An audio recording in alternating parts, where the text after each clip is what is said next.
আমার খেলোয়াড়ি জীবনে আমরা পাকিস্তানের বিপক্ষে জয়লাভ করেছিলাম ইংল্যান্ডে, সেটা 1999 বিশ্বকাপে।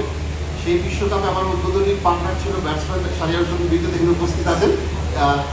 তার সাথে আমি ব্যাটিং করছিলাম। পাকিস্তানের বিপক্ষে যখন ব্যাট করছিলাম, একদিক থেকে বলিং করছিল ওপেনার ওয়াসিম আকরাম, আর একদিক থেকে বলিং করছিল শোয়েব আখতার। তো দুজনেই তারা উইকেট পাননি। 3 নম্বর বোলার হিসাবে ওয়াকার ইউনুসের নাম আপনারা সবাই জানেন। ওয়াকার ইউনুস যখন বলিং করতে আসলো, বিদ্যুৎকে আমি বললাম বিদ্যুৎ দেখে খেল, বলে বিদ্যুৎ তার নাম বলে আরে যা বেটা চিন্তা করেছি। ঠিক আছে, তো বিদ্যুৎ প্রথম বল ওয়াকার ইউনুসের ডিফেন্স, সেকেন্ড বল দুর্দান্ত একটা স্কোয়াডার বাউন্ডারি। আমি বিদ্যুতের কাছে আবার গেলাম, বিদ্যুৎ এর অনেক ভালো শট হয়েছে, আরে যা বেটা কোন আবার গেলাম। থার্ড বল আবার ডিফেন্স, ফোর্থ বল আবার ফ্লিক, স্কোয়ার লেগের উপর দিয়ে আবার চার, আবার সামনে গেছি, বিদ্যুৎ এটা আরো ভালো হয়েছে, কিন্তু আমারও একই রিপ্লাই, আরে কোনো ব্যাপার না যা বেটা। পঞ্চম বল আবার ডিফেন্স, ষষ্ঠ বলে এবার মিড অফের উপর দিয়ে চার।